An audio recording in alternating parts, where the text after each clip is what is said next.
Today we're going to be making a quilt that is super easy, and the best thing is that it doesn't require a pattern, which means you can make it in almost any size you like. So if you're wanting a quick present and you're running out of time, then this is a great one to make. So what you're going to need for this quilt are some 5-inch strips of fabric. Now I'm using a pack of pre-cuts that I purchased at an op shop, or what you might refer to as a thrift shop. When I opened the pack, I found that a couple of the strips were missing as there were only 18 instead of 20, but I can work with this. I love how pretty this fabric is. Now remember, it's really up to you how big you make this quilt. I want to use up all of the 18 strips I have here, so I'm going to be making a twin size quilt, but you can make it larger or smaller if you prefer. And if you want some help with this, we'll put a table on the Alanda Craft blog so that you can get the measurements there for different quilt sizes.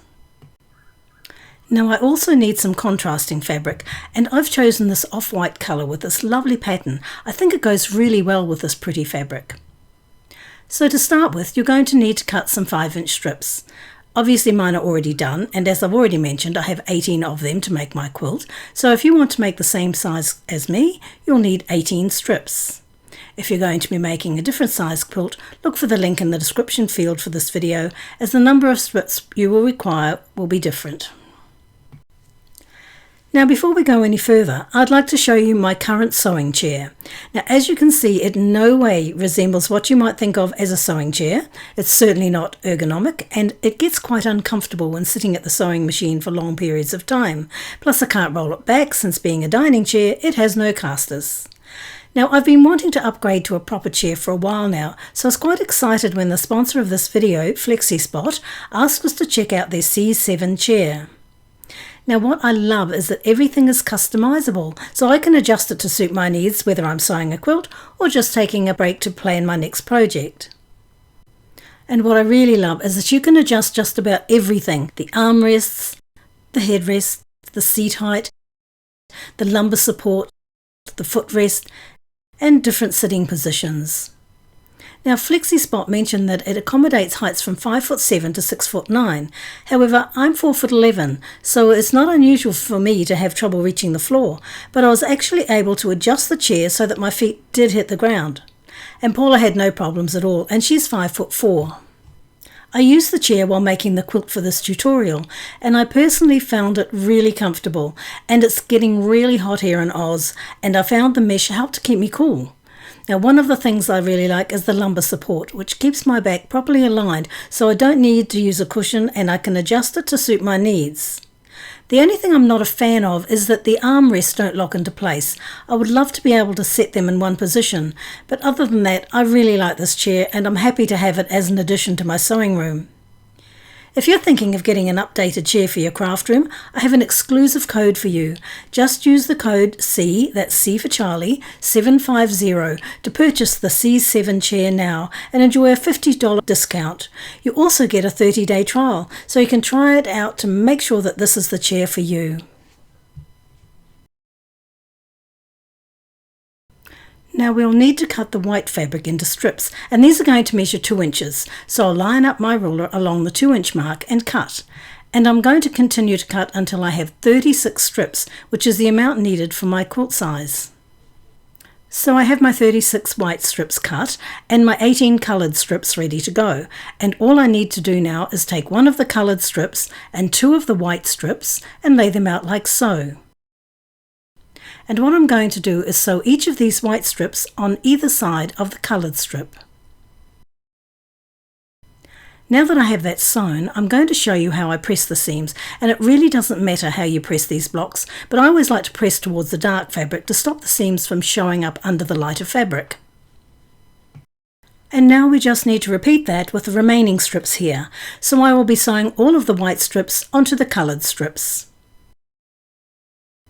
So I have all of my strips sewn together, and I'll just take one of these and set the others aside for the moment while I show you what to do next.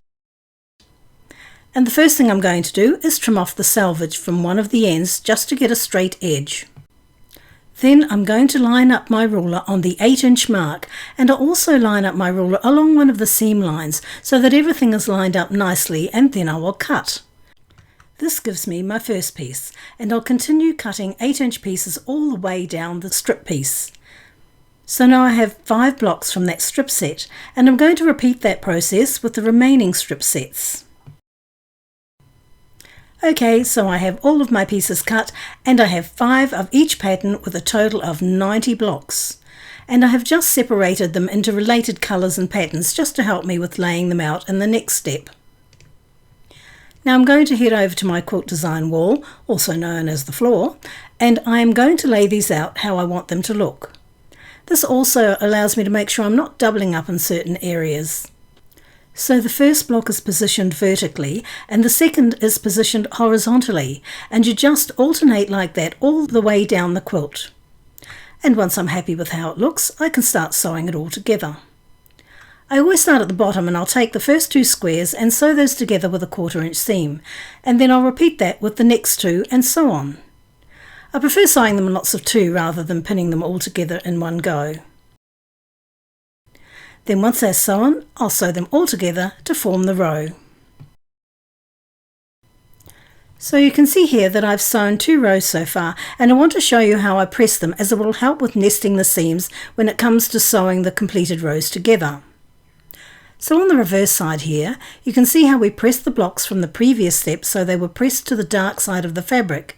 But now for the seams we've just sewed, we want those ones pressed all in the same direction, and we want to alternate that between the rows.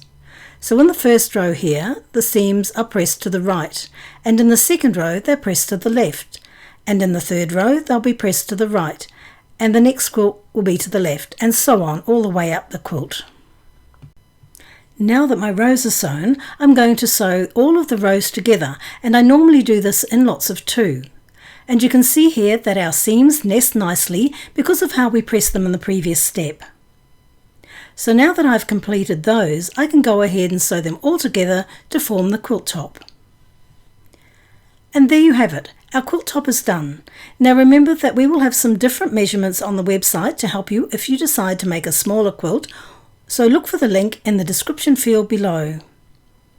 So thank you for watching, and if you've enjoyed this tutorial, please give us a thumbs up and subscribe to the channel for more quilting tutorials. And remember to use our exclusive code C, that's C for Charlie, 750 to enjoy a $50 discount on the FlexiSpot C7 chair and a 30-day trial.